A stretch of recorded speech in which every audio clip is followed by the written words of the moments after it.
Hey everyone. Welcome to AfriHeart Stories, your go-to spot for African tales. Don't forget to like, subscribe, and drop a comment. Now sit back and enjoy. The house was always cold after sunset. Emeka moved like a ghost in his own home. No music, no television, just the echo of his own footsteps. Every night, at exactly 7:30 p.m., he lit a single white candle on the dining table. Opposite the flame, he sat, watching it flicker like it carried her spirit. 3 years. 3 long hollow years since Emeka's death. The police had come that morning. There was an accident. A pileup on Eco Bridge. We believe your wife was among the victims. Closed casket. No final goodbye. A vague death certificate. Her scent still lingered in the curtains. Her voice haunted his dreams. Her mug with the faint lipstick mark still sat on the top shelf. He never moved it. Come out with me tonight, Emeka, Kola had texted. You need air. Life. He stared at the phone, unread reply blinking. Grief wasn't something you cured with a drink or laughter. It was marrow deep. Daily. He ignored the message and wandered to the living room. There, in the dim glow of the candle, he opened their old photo album. Her in a yellow sundress. Barefoot. Laughing. I still see you, he whispered. But I don't know if you see me. Suddenly, wind slipped through the window and blew out the candle. He tensed. Was that you? He chuckled bitterly, then lit it again, hands trembling. Then, a knock.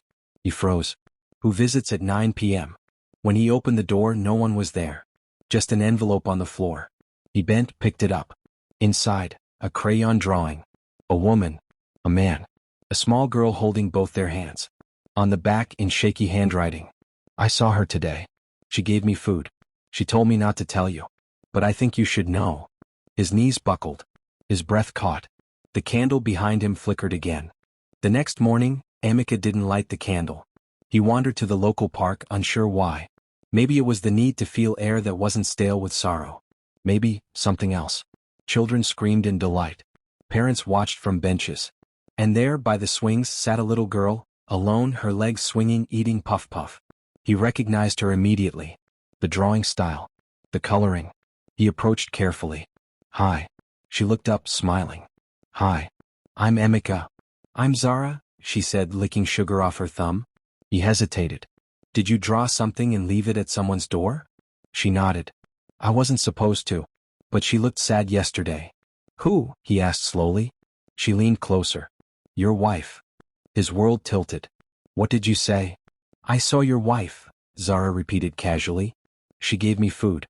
And she smiled just like you. Emeka's voice trembled. Where? She pointed beyond the park. Near the place with the red umbrella shop. She was wearing glasses and called herself Tina. But I know it was her. I know faces. He stared at the child. His heart pounded in his ears. Zara picked up her puff-puff bag and stood. She told me not to tell anyone. But I think she misses you. Emeka dropped onto the bench behind him, dazed. Zara skipped away like nothing happened. His hands trembled. Could grief create this? Or had his past just whispered, she's still here? Days passed, but Emeka couldn't forget Zara's words. At the bus stop, he scanned faces. In supermarkets, he watched shadows. In traffic, he turned at every hint of a yellow scarf, every bounce of a familiar curl. Once, he saw her reflection in a shop window. Same posture, same tilt of the head, but when he turned, it was someone else. He didn't tell Kola. Or anyone. They'd think he was losing it. But he knew that face. On Tuesday, crossing the road near Seamus, a woman in dark glasses brushed past him. The scent of rose lotion followed, a Marcus brand. He turned. She was gone. He ran after her through the crowd. Emeka? People stared. No one answered. She'd vanished like smoke. That night, he opened her drawer again. Inside, a journal. Her handwriting. He hadn't touched it in 3 years. The last entry read, If anything happens to me, don't believe it. Start with Obinna. He froze. Obinna? Her co-worker at the NGO? The man who insisted on managing her memorial service? Why him? Emeka's heart raced. His grief was morphing into suspicion. She warned him. From the past. And now he was listening. Emeka held the journal like it might vanish. Page after page, Emeka documented her fears. Notes about a contract she was forced to sign. About discrepancies in the NGO's books. About threats. Then, Obinna said I talk too much. I'm afraid. I might disappear soon. If I do, don't grieve. Just dig. His breath caught. He drove to Obina's house that night. Obina opened the door in boxers and a white tee, surprised. Emeka? You okay? I want answers. Obina blinked. About? About Emeka. Obina's face changed. You need to let her go. Don't tell me what I need. She mentioned you in her journal, said if anything happened to start with you. Silence. Tension. Obina stepped back. Come inside. Emeka did. Inside, Obina poured 2 drinks. You want truth? Fine. She was investigating things she shouldn't. I told her to stop. Told her to be careful. You knew she was in danger? Yes. But I didn't think they'd actually. He stopped. Emeka narrowed his eyes. They? Obina looked at him, panicked. You need to let this go. You really do. I can't. Not if she's alive. Obina froze. What? I think she faked it. I think someone helped her. Obina's hands trembled. Don't drag me into this, Emeka. I'm warning you. But Emeka wasn't mourning anymore. He was hunting the truth. The next morning, Emeka drove to St. Faith Academy, the school Zara mentioned. A neat building with blue gates and a friendly receptionist. I'm looking for a student. Named Zara. She typed into the system. No Zara here. Maybe she was visiting? Or a new admission? No record of that name. He left confused. Was Zara lying? Back home, he paced until his eyes landed on Emeka's funeral box. The one with the death certificate, condolence notes, hospital bill. He pulled it open. But her morgue file was gone. Panic surged. He called the mortuary. Oh, said the nurse. The attendant who processed her. Mr. Ajayi? He retired a week after. What? That fast? Yes, and no forwarding address. Emeka hung up, stunned. Everywhere he turned, paper trails vanished. Names slipped away. Lies stacked. Then he noticed a voicemail he'd missed from years ago. Emeka's old voice note, corrupted. He forwarded it to a tech friend. Can you fix this? An hour later, the reply came with a repaired file. Emeka pressed play. Her voice cracked with fear. They're forcing me to disappear. For your safety. For the child. I love you, Emeka. Don't forget me. He dropped the phone. For the child? Which child? Could Zara be? No. He couldn't breathe. Everything he thought he knew just crumbled. Emeka couldn't stop thinking about the voice note. For the child? He stared at the screen as if the audio might change. Could Emeka really have been pregnant? Why didn't she tell him? Was Zara his daughter? His hands trembled. The next day he returned to the park, hoping to find Zara again. She wasn't there. Instead, he walked to the small red umbrella shop she'd mentioned. He scanned the nearby area, no sign of Emeka or Tina. Then he saw it, St. Faith Academy 2 streets down. The school Zara claimed she attended. He approached the reception desk. A polite woman smiled. Good morning, sir. I'm looking for a student named Zara. She might be 5 or 6. She typed on the keyboard. Full name? He paused. I don't know her surname. The woman tilted her head. We have no Zara enrolled currently. Are you sure about the name? Yes. She said she goes here. The woman frowned. Sorry? Maybe she meant a different school? Frustrated, Emeka wandered the playground fence. A few kids were outside. None were Zara. Was she lying? He sat on a low wall nearby, staring into the distance. Sir? He turned. A teenage janitor holding a broom stood nearby. You asked about Zara? Emeka stood. Yes. Do you know her? She's not a student, the boy whispered. She comes to wait outside. Sometimes a woman drops her there. She plays near the swings for hours. Do you know the woman? She wears big glasses and a scarf. Zara calls her Auntie Tina. Emeka's heart pounded. Do they still come? Not lately. Maybe 2 weeks since I last saw them. Emeka nodded, slipping him a few notes. Thank you. That helps. The janitor looked around nervously. I didn't tell you anything, okay? He nodded. Tina. Again. This wasn't coincidence. Someone was keeping Zara hidden. And now, Emeka was going to find out why. Emeka drove straight to the morgue where Emeka's body had supposedly been processed. The front desk nurse barely looked up. How can I help you? I need to access a file. 3 years ago. Emeka Obi. She died in a car accident. She tapped on her computer. ID number? He handed over the death certificate. She frowned. The reference is in our archive. I'll pull it. Minutes passed. She returned, eyes tight. There's no file under that code. What do you mean? I mean the physical file's gone. It's supposed to be here, but it's missing. He clenched his fists. How does a death file go missing? I don't know. It says here the body was handled by a Mr. Ajayi. Where is he? She hesitated. He retired. Disappeared actually. No contact info left behind. Unusual but. She leaned in. He left abruptly. No notice. Just gone. Emeka felt his heart hammering. Do you have security footage from the day her body arrived? She shook her head. We only keep footage for 6 months. He left furious. No file. No body. No answers. But he wasn't stopping. Back in his car he dialed his tech friend again. I need another favor. Another voice note? No. I need help finding someone. Name? Ajayi. Former morgue attendant. Retired under strange circumstances. There was a pause. I'll see what I can dig up. Emeka stared through the windshield, raindrops sliding like tears. He no longer cared what he found. He only knew one thing now. Emeka didn't die. Someone made sure the world thought she did. Emeka found himself pacing outside Emeka's favorite salon. It hadn't changed, same gold-trimmed signboard, same eucalyptus smell wafting from the door. He stepped in. A young stylist in a black smock looked up. Welcome, sir. Haircut? No. I'm looking for someone. She used to come here. Maybe 3 years ago. Slim, dark, curly hair. Went by Emeka, or maybe Tina?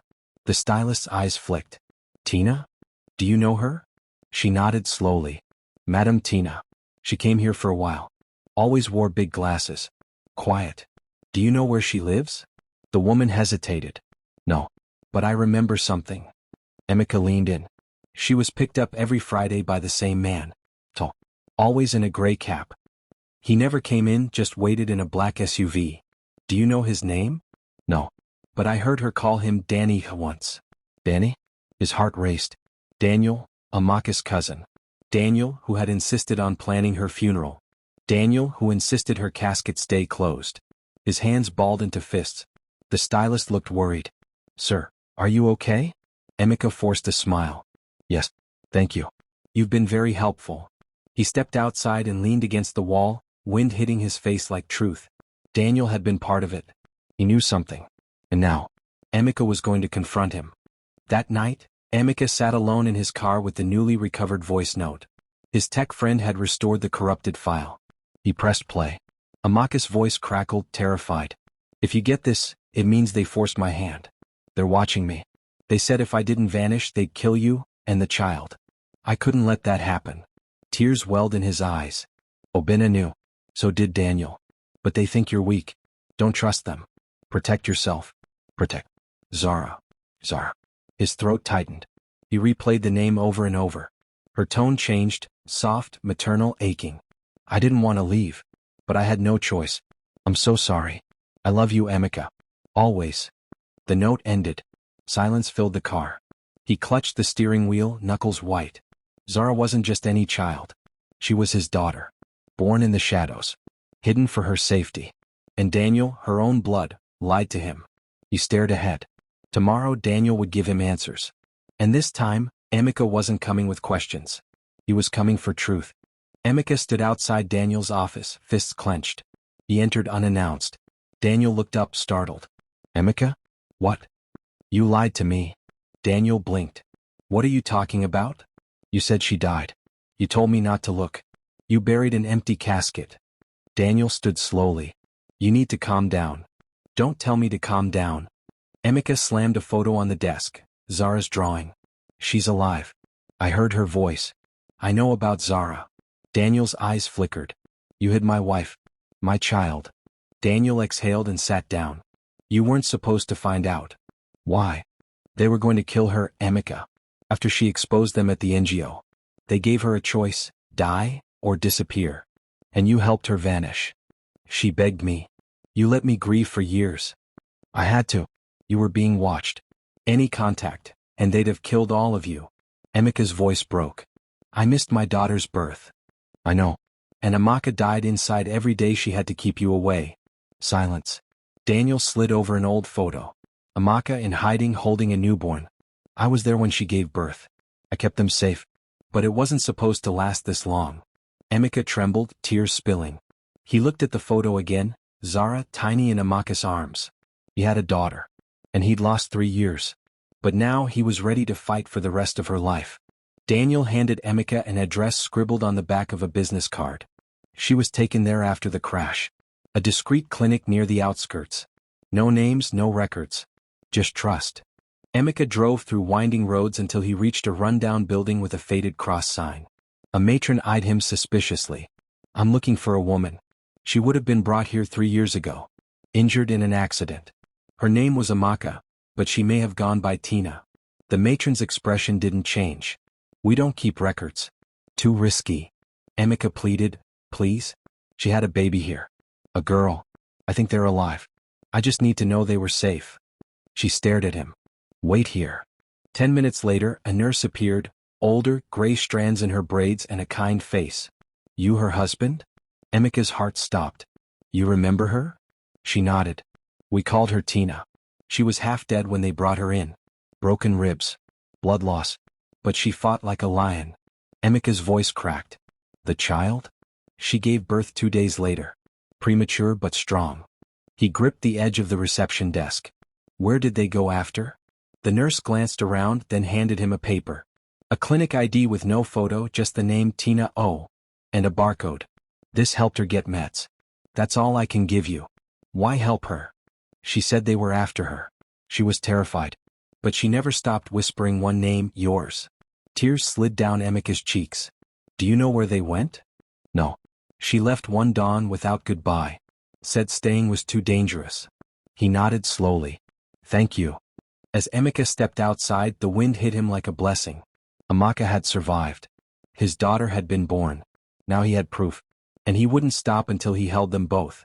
Emeka returned home and stared at the old photo Daniel had given him. Emeka holding a newborn, smiling through the exhaustion. But someone else stood in the background, a man in a shadowed doorway.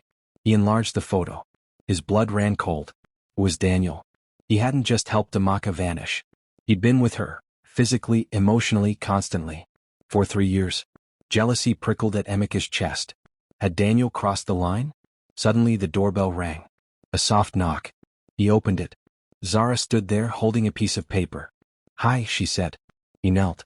Zara, what's that? Auntie Tina said I should draw my favorite people. She handed it over.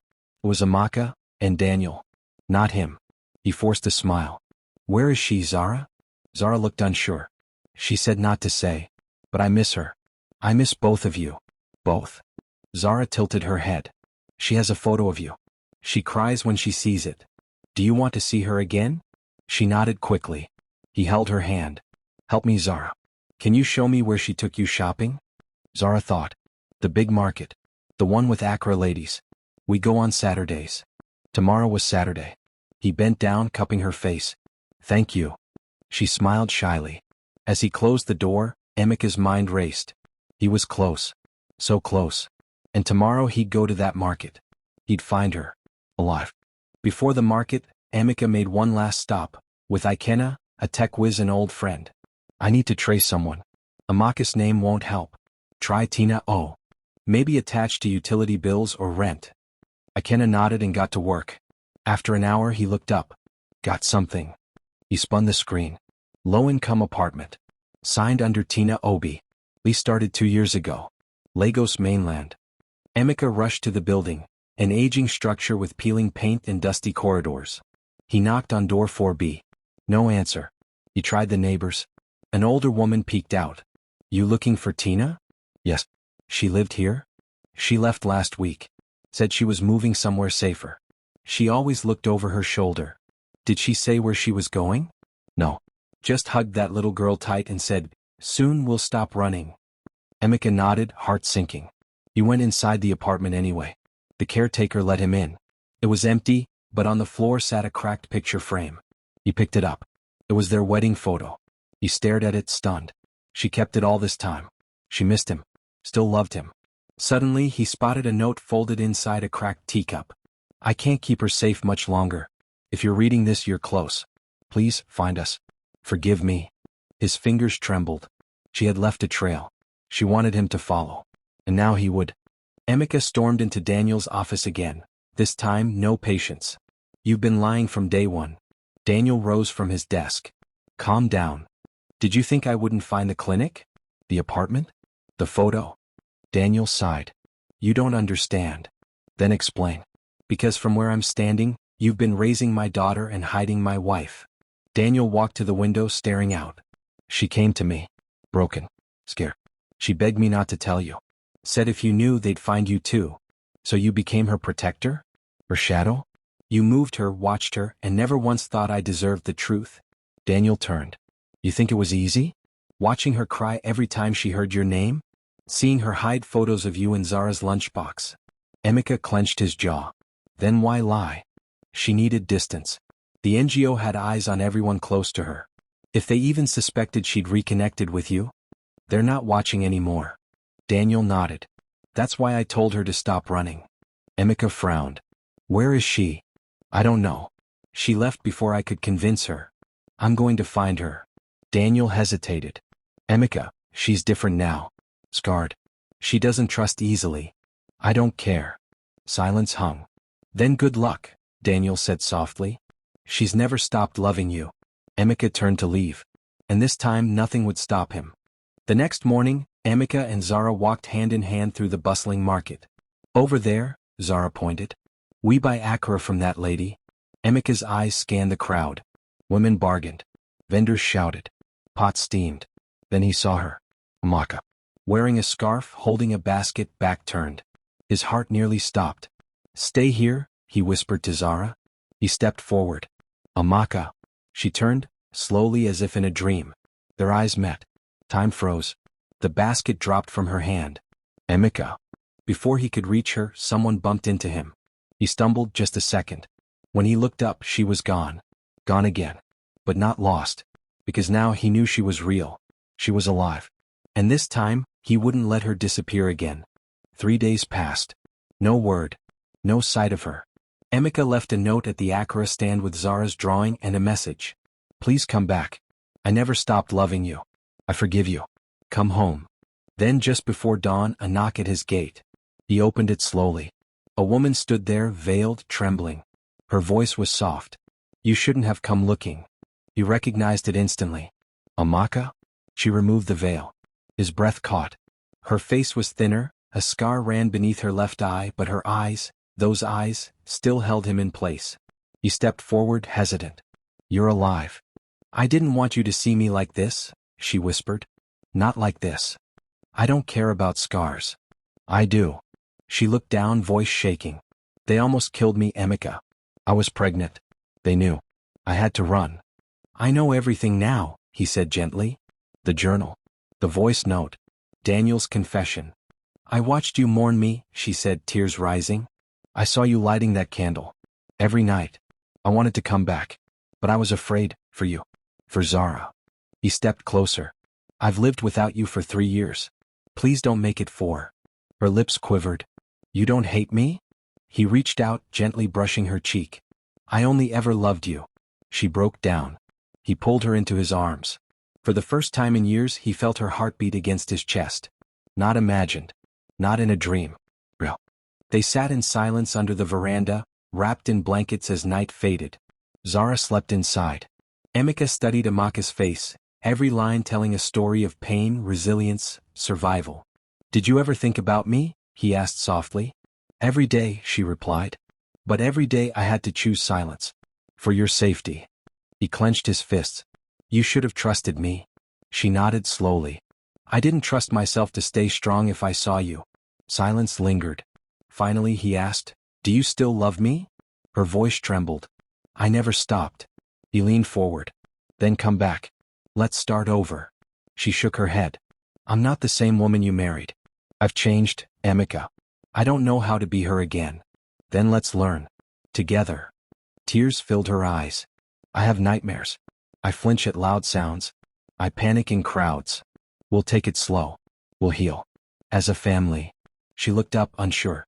I met our daughter before I knew she was mine, he said with a smile. And somehow I loved her instantly. That must mean something. Emeka laughed, soft and bittersweet. She has your eyes. And your fire, he added. They sat in the soft quiet. Then she whispered, If I come back, we face it all. Together? He nodded. No more running. We face it head on. She finally reached for his hand. Fingers interlocked. And just like that, the road to healing began, with love, forgiveness, and hope. Zara blinked awake, rubbed her eyes, and stepped into the living room. She saw them holding hands, her mother and the man she'd only seen in pictures. She ran to them. Are we all together now? Emeka froze. Zara? Zara looked between them. Please. I want us to live in one house. Like families on TV. Can we? Emeka glanced at Emeka, then knelt to her daughter's level. Do you know who this is? Zara nodded. My daddy. Emeka swallowed a sob. And I've missed you every single day of your life. Zara hugged them both. Then why can't we be together? Emeka kissed her forehead. Because sometimes adults get scared. But I'm not scared, Zara said firmly. They laughed through tears. Emeka stood. We're not scared anymore either. He turned to Emeka. Let's make her dream real. Emeka nodded, her voice breaking. One step at a time. Later that night, they moved Emeka and Zara into his house. He cleared a drawer for her things, fixed up Zara's room, and cooked jollof rice, burned but heartfelt. Zara giggled through dinner. You're not a good cook, Daddy? They laughed like a family long lost, now found. And in that simple, imperfect meal, healing bloomed. A child had spoken truth where grief once lived. And love answered back. Emeka stood before the mirror, adjusting her blazer. I'm scared, she said. You're brave, Emeka replied, placing a hand on her shoulder. They were heading to the courthouse. With Daniel's help and a journalist friend, Emeka had gathered evidence. Hidden documents, bank records, whistleblower memos. It was time to expose the NGO and the men who tried to silence her. As they stepped into the courtroom, reporters buzzed, cameras flashed. Inside, the lead investigator called her to the stand. State your name. Emeka Obi.